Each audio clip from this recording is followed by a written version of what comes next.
بسم الله الرحمن الرحيم الحمد لله رب العالمين الحمد لله الذي لا يبلغ مدحته قائل ولا يحصي نعماءه العادون ولا يؤدي حقه مجتهدون الذي ليس لصفته حد محدود ولا نعت موجود ولا وقت محدود ولا أجل ممدود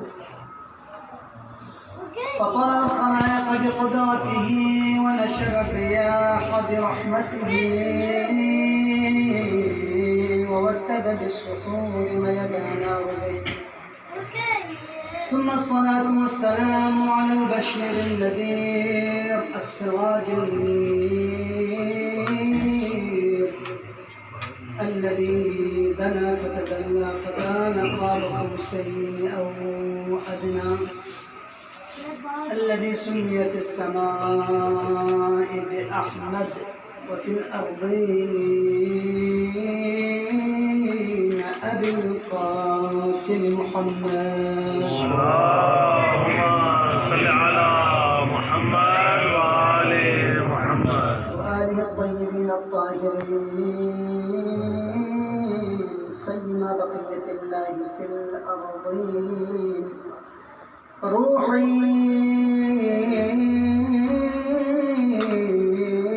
وأرواح العالمين للتراب مقدمه الفداء الذين أذهب الله عنهم الرجس وطهرهم تطهيرا اللهم صل على محمد وآل محمد. أما بعد قال الله عز وجل في كتابه المحكم وقوله المتقن وهو أصدق القائلين بسم الله الرحمن الرحيم الذين تتوفاهم الملائكة طيبين يقولون سلام عليكم ادخلوا الجنة بما كنتم تعملون. اللهم صل على محمد وآل محمد. مجلس تعلیم ہے اساتذہ تشریف فرما ہے اردو میں بہت کم تقریر کر لیتا ہوں لیکن بہرحال حکم ہوا تو آپ کی خدمت میں حاضر ہوا ہوں انشاءاللہ مختصر گفتگو کر کے آپ لوگوں کی خدمت کو تمام کر لیتا ہوں.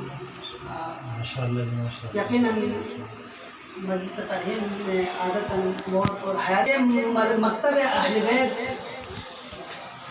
کے امتیازات میں سے ایک امتیاز ہے کہ جب بھی کوئی بھی موضوع ہو کوئی بھی واقعہ ہو تو اس کو یا قرآن کے ساتھ مربوط بناتے ہیں یا اہل بیت علیہ السلام کے ساتھ مربوط بناتے ہیں. سبحان اللہ.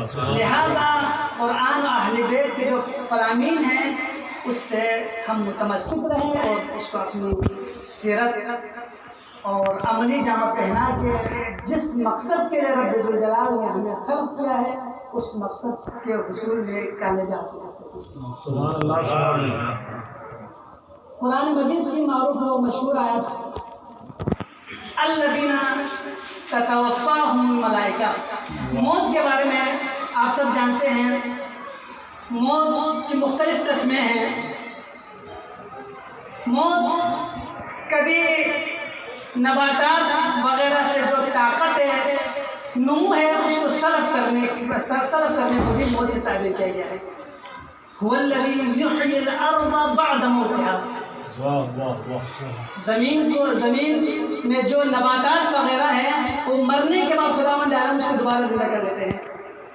اور ان تمام مخلوقات خداوندی میں موت و حیات دینا رب ذوالجلال کا کام ہے. هو الذی یحیی ویمیت ویحیی وهو حی لا یموت بیدہ الخیر انک علی کل شیء قدیر. یعنی ایک ذات ہے جس کے لیے موت نہیں ہے باقی تمام مخلوقات کے لیے موت ہے. کبھی موت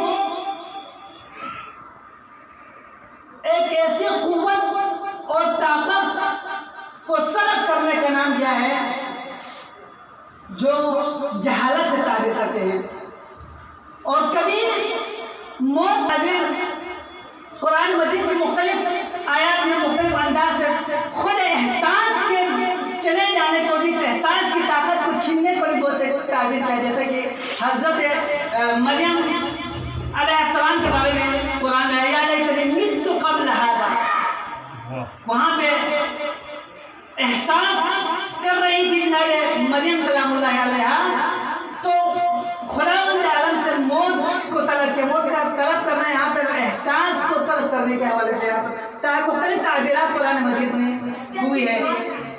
اور موت صرف اور صرف اگر موت سے بچتی ہے، موت سے اگر بچتے ہیں تو صرف وہ ذات پروردگار ہے، جس کے بارے میں قرآن مجید میں فرمایا کل من علیہا فان ویبقى وجہ ربک ذی الجلال والاکرام، یعنی رب ذو الجلال کے علاوہ تمام چیزوں کے لیے موت ہے۔ اور جس دنیا میں جب لوگ آتے ہیں تو اس کا مطلب یہ ہے کہ اس کے ساتھ موت بھی ساتھ ساتھ انہوں نے دکھایا ہے، جیسا کہ خود الموت اب عبداللہ علیہ السلام فرماتے ہیں خود الموت علی ولد آدم وخط الخلاد علی جد الفقار، بنی نوع انسان کے ساتھ موت اس طریقے سے پیش پیش ہے، ساتھ ساتھ ہے جس طرح ایک دوشیزہ خاتون کے گلے میں ہار ہوتی ہے۔ لیکن یہاں پر فرق اتنا ہے کہ بعض لوگوں کے لیے موت واقعی موت بن کے آ جاتے ہیں، اور بعض لوگوں کے لیے موت جو ہے نا بشارت دے کہتے ہیں۔ سبحان اللہ سبحان اللہ۔ میں آپ کو جو جن کے لیے سختی سے موت پیش آتے ہیں وہ کہتے ہیں اذا جاء سکرۃ الموت، سکرۃ الموت یعنی کوئی انتہائی خطرناک طریقے سے جن کی موت ہوتی ہے اس کو سکرۃ الموت سے تعبیر کیا جاتا ہے۔ یہ ان لوگوں کے لیے جو خدا کے اوپر ایمان نہیں رکھتے، کافروں کے لیے۔ اور اسی طرح قرآن سورہ مبارکہ ہے جمعہ میں بھی ہے فتمنوا الموت ان کنتم صادقین، لیکن وہ موت کی تمنا نہیں کر سکتے، کیوں؟ کیونکہ انہوں نے اپنے ما قدمت ایدیہم، جو پہلے انہوں نے عمل انجام کیے ہیں اس وجہ سے وہ موت کی تمنا کرنے سے وہ ڈرتے ہیں، کتراتے ہیں۔ لیکن تاریخ میں بہت سارے ایسے واقعات ہمارے سامنے ہیں کہ جن کے لیے لوگوں نے مختلف قسم کی باتیں بتائی۔ خود مولائے کائنات کی ذات کے حوالے سے اگر دیکھا جائے تو مولائے کائنات جب بیان فرماتے تھے تو لوگ اعتراض کر رہے تھے کہ امیر المومنین علیہ السلام حکومت کے لانے کی گفتگو کر رہے ہیں۔ اگر مولائے کائنات خاموش رہتے ہیں تو لوگ کہتے ہیں مولا موت سے ڈر کے خاموش رہ رہے ہیں۔ 25 سالہ خاموشی میں مختلف قسم کی گفتگو، جس طرح مولائے کائنات کے اوپر دوسرے الزامات، دوسرے بہتانات لگائے گئے، اسی طرح مولائے کائنات کو یہ بتا رہے کہ مولائے کائنات اگر خاموش ہے تو موت سے ڈر کے، تو سب مولائے کائنات فرماتے ہیں واللہ لابن ابی طالب آنس بالموت من الطفل بثدی امہ، خدا کی قسم ابو طالب کا بیٹا موت سے اس حد تک مانوس ہے جس طرح ایک بچہ اپنے والد کے گودی سے مانوس ہے۔ واہ واہ واہ واہ واہ سبحان اللہ۔ واللہ لابن ابی طالب آنس بالموت من الطفل بثدی امہ وان دمجت على مظنون علم لو بعت به لابترقت مطلع الاشد على طول بعیدہ۔ یہ صرف موت کو کیا مولائے کائنات فرماتے ہیں اگر میرے اندر جو علم چھپے ہوئے ہیں، میری جو معرفت ہے، لوگوں کو میرے علم و معرفت کے بارے میں معلوم ہو جائے تو جس طرح کنویں میں رسی ڈالنے کی وجہ سے جو رسی تھرتھراتی سے تو لوگ کھانے لگیں گے۔ سبحان اللہ سبحان اللہ۔ اور صرف یہی نہیں بلکہ مولائے کائنات فرماتے ہیں کہ واللہ لو ضربنی بألف سیف، صلاۃ محمد وعلی محمد پر،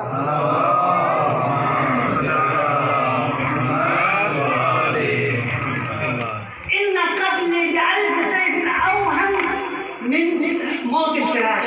مولائے کائنات فرماتے ہیں تلوار کے ذریعے 1000 دفعہ قتل کرنا میرے لیے آسان ہے بستر کے مریض سے۔ یہ موت کی تمنا کر لیتے ہیں۔ آپ دیکھیں چونکہ انہوں نے اب خود ابوذر سے بھی جب سوال کیا گیا کہ مان نہ نکرہ الموت، یا ابوذر عادتاً لوگ موت سے ڈرتے ہیں، اس کی وجہ کیا ہے، کیوں موت سے ڈرتے ہیں؟ تو اس وقت جناب ابوذر فرماتے ہیں لأنکم خربتم الآخرہ وعمرتم الدنیا، چونکہ تم لوگوں نے آخرت کو برباد کیا اور دنیا کو دنیا کو بنایا ہے. اور کوئی بھی یہ پسند نہیں کرتا کہ ایک خراب جگہ سے، ایک تعمیر شدہ جگہ سے، جس جگہ کے لیے آپ نے زحمت کی ہے، محنت کی ہے، مشقت کی ہے، اور اس کو خوبصورت بنایا، اور اس خوبصورت جگہ کو چھوڑ کے کسی خرابی کی طرف جانے کو کوئی پسند نہیں کرتا. اور بعض ایک اور جگہ تو خود جناب اباذر سے منقول ہے، اباذر فرماتے ہیں کہ مومنون کے لیے کیا ہے؟ مومنون کے لیے موت ایک چھانی کی طرح ہے، جس کے ذریعے اس کے گناہوں کو چھانتے ہیں، اور گناہوں کو چھان کے دنیا میں چھوڑ کے وہ آخرت کی طرف جاتے ہیں. اور کافرین کے لیے کیا ہے کہ جس اس کے ثواب کو چھان کے، جو چھوٹے موٹے اسے کار خیر انجام دیے، اس کو چھان کے دنیا میں رکھ کے آخرت کی طرف جانے کا نام موت ہے. لہٰذا موت، ہر کسی نے موت کا مزہ چکھنا ہے. کل نفس ذائقۃ الموت. اب جب موت نے آنا ہے، ہر صورت میں موت کا مزہ سب نے چکھنا ہے، تو اس صورت میں ہمیں دیکھنا پڑے گا کہ اس دنیا کی حقیقت کے بارے میں ہم جان لیں، اور اس دنیا میں کس طریقے سے ہمیں زندگی بسر کرنا چاہیے، اس کے حوالے سے ہمیں دیکھنا پڑے گا. آئے ہم دنیا کی طرف دیکھیں، دنیا کی حقیقت کیا ہے. تو امام جعفر صادق علیہ السلام فرماتے ہیں الدنیا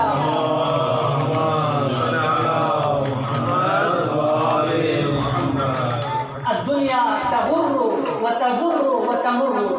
دنیا دھوکہ دینے والی ہے، تغر دھوکہ دینے والے، و تغر اور گزرنے والے ہیں، و تغر ضرر دینے والے ہیں، و تمر اور گزرنے والے ہیں. وَإِنَّ أَهْلَ الدُّنْيَا كَرَبٍ. اہل دنیا کی مثال اس کاروان کے مانند ہے.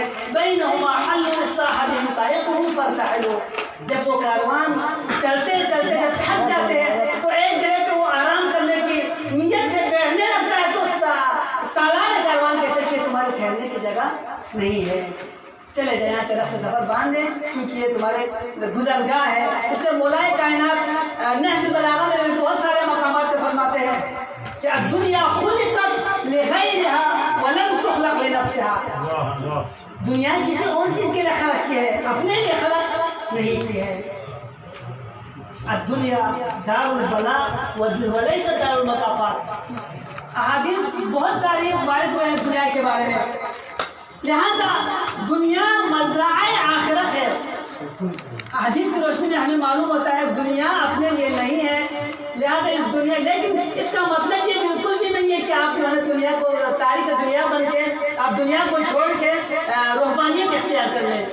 امام موسیٰ کاظم علیہ السلام فرماتے ہیں اعمل لدنیا کا کأنک تعیش فیہ ابدا. اعمل لدنیا کا کأنک تعیش فیہ ابدا واعمل لآخرتک کأنک تموت غدا. دنیا کے لیے اس طریقے سے کام کر لو کہ گویا کہ ہمیشہ اسی میں ہی رہنا ہے، لیکن آخرت سے آپ غافل نہیں ہونا، بلکہ آخرت کے اس طریقے سے کام انجام دیں گویا کہ ہمیں کل ہی جانا ہے.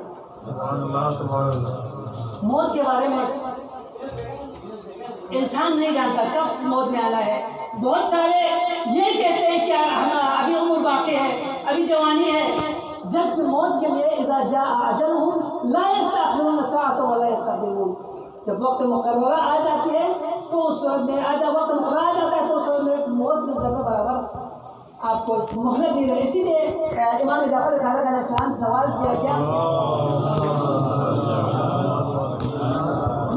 یا ابن رسول اللہ، یا جب لوگ مرنے کے لیے حالت احتضار میں ہوتے ہیں، مرتے ہیں، تو اس وقت آنکھیں کھلی رہتی ہے، اس کا وجہ کیا ہے، سبب کیا ہے؟ تو اس وقت مولا نے فرمایا رب ذوالجلال لوگوں کو یہ بتانا چاہتا ہے کہ وقت مقرر جب آ جاتے ہیں تو انسان کے اختیار میں ہے کہ وہ آنکھوں کو جو پلک جھپکنے کے لیے ان کو مہلت نہیں دیتے ہیں. جن کی آنکھ کھلی ہے اسے کھلے ان کو موت دیتے ہیں، اور جن کی آنکھیں بند ہیں اسی طریقے سے. جبکہ ہم تصور کر لیتے ہیں موت کے لیے کوئی وقت ہے، موت کے لیے کوئی عمر ہے، موت کے لیے کوئی مریض ہونا چاہیے. ایک دفعہ امام موسیٰ کاظم علیہ السلام کا کہیں سے تشریف تو اس وقت کسی در سے رونے کی آواز آئی. مولا نے اصحاب سے فرمایا دیکھیں کیا وجہ ہے، تو اصحاب نے فرمایا کہ یہاں پہ ایک شخص حالت احتضار میں ہے اور سب جو نا رو رہے ہیں، معاملہ کر رہے ہیں. مولا وہاں پہ تشریف لے گئے، دیکھا ایک بوڑھا شخص ہے اور وہ حالت احتضار میں، کوئی بابا کوئی دادا کے سر پہ رو رہے ہیں. تو اس وقت بے اختیار مولا کے لب پہ مسکراہٹ آ جاتے ہیں. تو یقیناً بہت سارے لوگوں کی نظر ہوتی ہے، تو انہوں نے کہا کہ مولا یہ تو مسکراہٹ کا مقام نہیں ہے، آپ مسکرا رہے ہیں. تو اس وقت مولا نے فرمایا مجھے افسوس ہوتا ہے انسانوں پر کہ جو ظاہر یہ حالت احتضار میں دیکھ رہا ہے، ابھی اس کی عمر طویل ہے، اور جو صحت و سلامت اور جو گریہ کر رہے ہیں ان میں سے بعض کے لیے کل ہی موت واقع ہونے والا، اور ہوا بھی ایسا. لہٰذا اعزاز محترم، جس آیت میں نے تلاوت کی اس کے بارے میں وہ ان لوگوں کے لیے ہے جنہوں نے دنیا میں خداوند عالم کے فرامین پر عمل کیا، خداوند عالم کے بتائے ہوئے رسولوں کو اپنایا. ما آتاکم الرسول فخذوہ وما نہاکم عنہ فانتہوا، رسول گرامی اسلام کی سیرت کو اپنایا. تو الذین تتوفاہم الملائکہ، جب ملائکہ آ جاتے ہیں طیبین، ان کی موت کو جو بہترین طریقے سے نکالنے کے، بہترین طریقے سے ان کی موت واقع کرنے کے لیے آ جاتے ہیں، تو کیا کہتے ہیں؟ یقولون سلام علیکم، تمہارے اوپر سلامتی ہو. یہاں پر سلامتی صرف اس مقام پر نہیں بلکہ الذین قالوا ربنا اللہ ثم استقاموا تتنزل علیہم الملائکہ. دیکھیں، جب بھی خداوند عالم کی وحدانیت پر، رسول کی رسالت پر، ائمہ کی امامت پر اگر لوگ استقامت دکھائیں تو اس صورت میں وہاں پر بھی ملائکہ نازل ہوتے ہیں، ان کے لیے سلامتی کی دعوت دیتے ہیں. آواز بلند صلوات.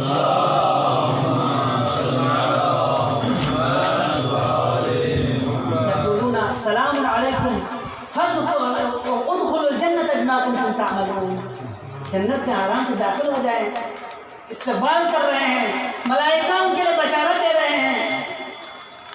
اور اسی لیے مولا کائنات علیہ السلام نہج البلاغہ میں فرماتے ہیں کہ لولا الاجل الذی کتب اللہ لهم لم تستقم. جب بشارت مل رہے ہیں تو اس وقت وہ ایسی جگہ جو مقید ہو، ایسی جگہ جہاں پہ مشکلات ہو، ایسی جگہ جہاں پہ امتحانات ہو، ایسی جگہ جہاں پہ درد و محن ہو، وہاں پہ بیٹھنے کا کوئی بھی آمادہ نہیں ہوتا. لہٰذا مولا کائنات فرماتے ہیں متقین کی صفات میں سے، چونکہ ان کو معلوم ہے کہ جنت کی حقیقت کے بارے میں معلوم ہے، خداوند عالم کی ملاقات وما اولانی اسلافی اشتیاق یعقوب علی یوسف. موت کی تمنا اس طریقے سے کرتے ہیں جس طرح یعقوب اپنے بیٹے یوسف کی جدائی کے بعد جس طریقے سے اس کے دیدار کے مشتاق ہے، بالکل متقین بھی اسی طریقے سے موت کی تمنا کر لیتے ہیں، موت سے گلے لگانے کے لیے آمادہ ہوتے ہیں. سبحان اللہ سبحان اللہ. تو بیان کر رہا تھا کہ مولا کائنات خطبہ متقین میں فرماتے ہیں لولا الاجل الذی کتب اللہ لهم لم تستقر ارواحهم فی اجسادهم طرفۃ عین. اگر خداوند عالم کی طرف سے لکھا ہوا وقت مقرر نہ ہوتا تو پلک جھپکنے تک کے لیے اس دنیا میں رہنے کو حاصل نہیں ہوتا. شوقا الی الثواب وخوفا من العقاب. جو خداوند عالم نے وعد و وعید کیا ہوا ہے، ان کے لیے جو بشارتیں دی ہے، ان کے لیے جن نعمات کا تذکرہ کیا ہوا ہے، ان نعمات کو دیکھ کے اس دنیا میں لحظہ پر رہنے کے لیے آمادہ نہیں ہوتے. اسی لیے میں پہلے آپ لوگوں کی خدمت میں عرض کی، چونکہ مجلس قریب میں صرف اس کا ثواب مجلس سے احسان ثواب کی مجلس سے لحاظ مختصر کر دوں گا، چونکہ ایام تحصیل بھی ہے. تو خود امام جعفر صادق علیہ السلام کے خدمت میں ابو بصیر تشریف لاتے ہیں. قبل اس کے کہ ابو بصیر کے پڑوس میں ایک شخص تھا، یہ اصول کافی کے رواج ہے، جو مفسرین نے تفسیر میں تفاسیر میں بھی اسی آیت کے میں ذکر کیا ہے کہ وہ شراب کی محفل جماتے تھے، رقص و سرور کی محفل جماتے تھے. تو مومنین کے عمل میں سے جو امر بالمعروف کر لیتے ہیں، امر بالمعروف کو اپنے پر واجب سمجھتے ہیں، اور یقیناً کنتم خیر امت اخرجت للناس تأمرون بالمعروف وتنہون عن المنکر. یقیناً خیر امت وہی ہے جو امر بالمعروف و نہی عن المنکر کر لے. تو بارہا اس کو تذکرہ کیا، اس کو متنبی کیا کہ فعل صحیح فعل نہیں، یہ کام صحیح کام نہیں ہے، لیکن اس کے باوجود وہ باز نہیں آیا. تو بالآخر مومن کے دل دکھتے ہیں اگر کوئی فعل بد انجام دے، تو اس رب جو بھی ہو مومن اس کی اصلاح کرنے کی کوشش کر لیتے ہیں. لہٰذا ابو بصیر نے اور جعفر صادق علیہ السلام سے فرمایا کہ یا ابن رسول اللہ، میرے پڑوس میں ایک ایسا شخص ہے جو محفل رقص و سرور جماتے ہیں، جو کباب شراب کی محفلیں جماتے ہیں. تو اس وقت امام صادق علیہ السلام نے فرمایا اسے کہو کہ اگر وہ اس سے بعد آ جائے تو انا اضمن له الجنہ، میں اس کے لیے جنت کی ضمانت دیتا ہوں. صادق علیہ محمد فرماتے ہیں اگر وہ بعد آ جائے تو میں اس کے جنت کی ضمانت دیتا ہوں. تو جب وہ شخص ابو بصیر واپس آ گئے تو وہی قول نقل کے اس شخص کے لیے، تو وہ رونے لگے. اس کے بعد کچھ دنوں کے لیے غائب ہو گئے. کچھ دن کے بعد جب ابو بصیر وہاں سے ان کا گزر ہوا تو وہ گھر کے دیوار کے پیچھے برہنہ بیٹھا ہوا تھا. تو اس ابو بصیر نے کہ تم نے یہ کیا حالت کی ہے؟ تو اس نے کہا ہے کہ جو میرے گھر میں جتنے بھی سامان اسباب وغیرہ اثاثہ تھا وہ سب گناہوں کی وجہ سے میں نے رقص و سرور کے ذریعے پیسے کما کے حرام طریقے سے میں نے لیا تھا، لہٰذا میں نے سب کو خالی کر دیا، سب کو میں نے گھر کو مکمل طور پر پایا کہ اب میرے پاس کچھ بھی نہیں ہے. اور اسی حالت میں اس کے لیے احتضار واقع ہو جاتے ہیں. احتضار کی حالت میں اس کے جو وہ حالت غشی میں آ جاتے ہیں. غشی میں آنے کے بعد وہ اس کے آنکھ کھلتے ہیں اور کھلنے کے بعد ابو بصیر سے کہتے ہیں لقد وفیت صاحبک، یا ابو بصیر لقد وفیت صاحبک، آپ کے امام نے میرے ساتھ وعدہ وفا کیے. اس کے بعد وہ دنیا سے چلے گئے، اس کی موت واقع ہوئی. تو جب ابو بصیر امام جعفر صادق کی خدمت میں پہنچا تو اس وقت جیسے پہنچنا تھا تو اس وقت امام نے فوراً ایسے کہا لقد وفیت بصاحبک، میں نے تمہارے دوست کے ساتھ عہد کیا.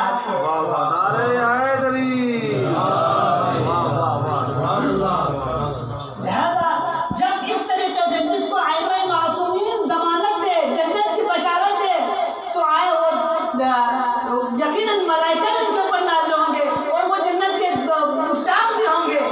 لہذا ایسا مطلب آئے ہم تاریخ میں بہت سارے اور واقعے کی طرف بھی دیکھتے ہیں تو وہاں پہ ہمیں یہی نظر آتا ہے کہ آپ کو بیٹا قاسم آپ کو موت کیسا لگا؟ تو شہد سے زیادہ شیرین. جناب علی اکبر کے حوالے سے دیکھیں، جب کلمہ استرجام مولا نے فرمایا تو اس وقت کہا کہ بابا خیریت تو ہے، تو کہا کہ موت کے قریب ہم جا رہے ہیں، موت کی طرف صبر کریں. لا ابالی وقع الموت علینا ام وقعنا علی الموت، موت ہمارے اوپر ٹوٹ پڑے یا ہم موت کے اوپر ٹوٹ پڑے. لہٰذا آسان محترم موت کی دیدار کر لیتے ہیں. ایام شہادت رسول خدا ہے. تو اسی طرح رسول خدا محمد مصطفیٰ صلی اللہ علیہ وآلہ وسلم جب وصال کے قریب ہو گئے تو جناب زہرائے مرضیہ گریہ کرنے لگے. لیکن زہرائے مرضیہ گریہ فرما رہی تھی، ایک دم سے پیغمبر گرامی اسلام نے جناب زہرائے مرضیہ کے کان میں کچھ فرمایا تو اس وقت فوراً آپ مسکرانے لگا. یہ موت کی بشارت دے رہے تھے. رسول گرامی اسلام حالت احتضار میں ہے.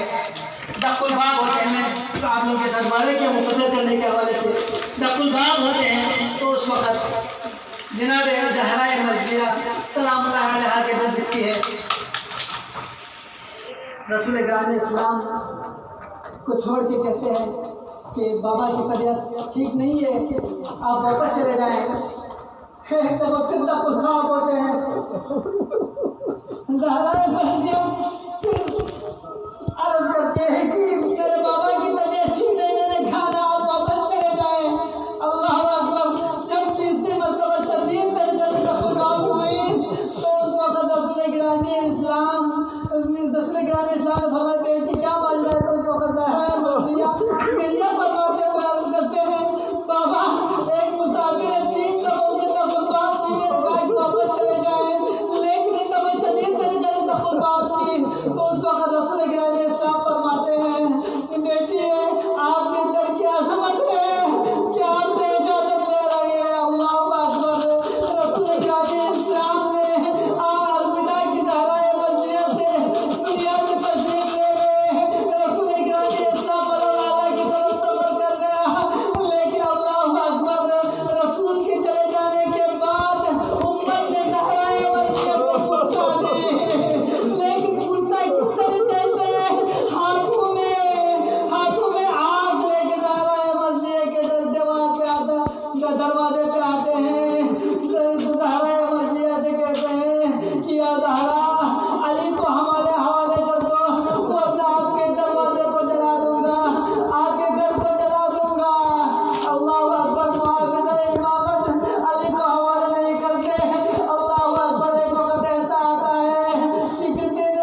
برکتوں